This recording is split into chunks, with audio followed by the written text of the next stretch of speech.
Hi everyone, welcome to Coats and Jackets, and today I'm really excited because I have for you a comic anthology.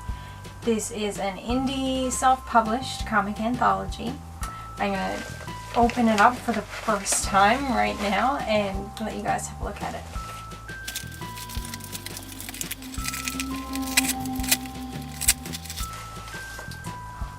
Oh, it's beautiful. Look at the gold on that. Oh, I can't wait to get it out of this package. And look at the care put into the little package for this. I was a little bit afraid the way the thing came. And because it had been in the mail for so long that it would come damaged. But other than a little bit on the corner right there, it's perfect. So this is Hana Doki Kira. This is a shoujo comic and illustration anthology. It was published by the Year 85 group, which consists of more than 20 artists. They all have something in this book. This was funded through Kickstarter in 2014. I believe it came out last year in 2015. And now that it's quite into 2016, I'm really excited I was able to still find and get a copy. All of the information about this project and the artists and everything else is going to be in the description down below. This is really cool because this was made by people who really love shoujo manga and who grew up on it. So everything in here takes influence from that. Have a look at this. Look at these cool end papers.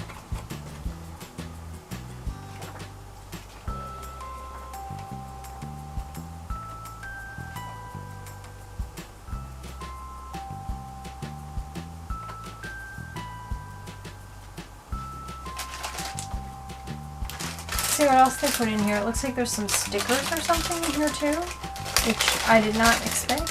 Yeah, there's stickers. Oh my gosh, these stickers are so adorable. Look at these little foods. Oh my goodness.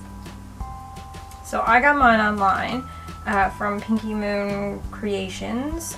They still had copies left at the time I purchased it. I've since been back to check out the links for when I went to do this video because it arrived in the mail. And there's none left there now, but I'm still going to leave a link to their store because they have a lot of really nice different anime styled and inspired posters, as well as like some really cute original stationery. Aw, it's Sailor Moon paper. Oh my goodness. And then there's a little tiny cat face sticker that's holding it closed. And it says, "Thank you for your purchase and support to the Year 85 group. Hope you'll enjoy this book, Elsa, pinkymoon.com. Adorable. I love it. So that's it for now. I was just really excited and really wanted to show you guys this book. I think it's amazing to support independent people trying to do their thing. So what I'm going to do now is I'm going to go read this, and once I get it read, I will get back to you guys with a quick little review. As mentioned earlier, Hana Doki Kira is made by the Year 85 group, which is a collective of 6 artists. What was really interesting to learn through reading this was that they got their name as inspiration from the Year 24 group, which is a collective of female manga artists. So that was really cool. And the main 6 artists for this are also all female.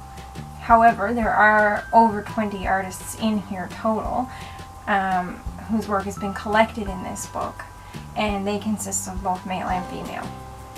There's a really great little introduction in this that tells you what this book is basically all about. It says, shoujo is known for its distinctive use of flowery imagery, magical plot devices, and romantic themes. Our book takes its title from 3 key elements of the shoujo world. Hana meaning flower, Doki echoing the sound of a pounding heart, and Kira the impression of sparkling beauty. And that's really, really what all of these stories and illustrations are about. There are a lot of individual illustrations peppered throughout this book, and some of them seem to relate to each other and contain some of the same characters. So it's almost like with some of the illustrations you're getting a little tiny bit of a story as you go through and see the characters reoccur. I think my favorite story in this is probably the first one by Megan Brennan, just because it's so wonderful. It's called Oh Make Me Over, and it really plays on that magical girl genre a lot, where you know, she's already established as a magical girl crime fighter, and she's got this like unicorn cat sidekick, and it's all about how she goes through her next transformation. It's really funny and great, and I don't want to spoil it, but that one was possibly my favorite one. The art styles in this vary so widely. It's really great and refreshing to see that many different styles in one book and to still have it be cohesive.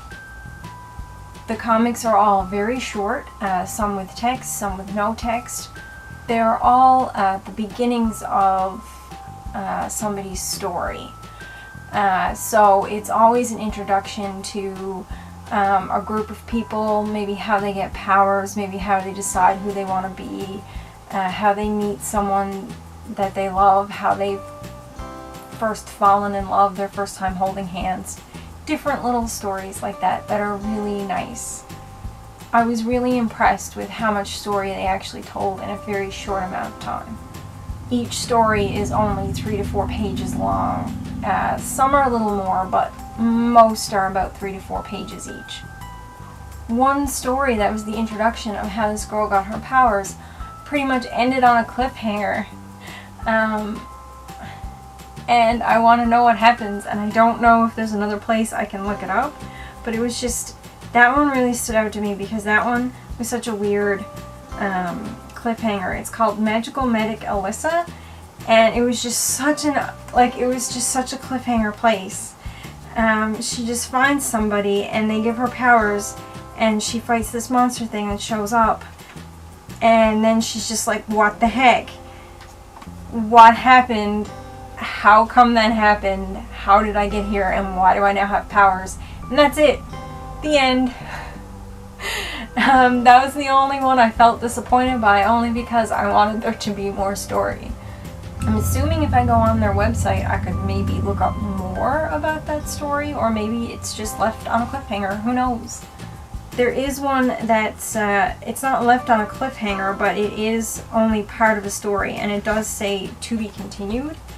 And it sounds like a really interesting, really great story. It's a short little first meeting story, but there's definitely room for way more, and you want to know so much more about these characters. And this was a really good little short story called A Fated Meeting. And I would really love to see more of that. So I'm hoping, since it says to be continued, it's either going to be in another volume, or maybe it's on her website. It was written by Rebecca Mock. And that's another really great thing about this book. All of the people who contributed to this, all of their information, where to look them up online and see more of their stuff, is all included at the back.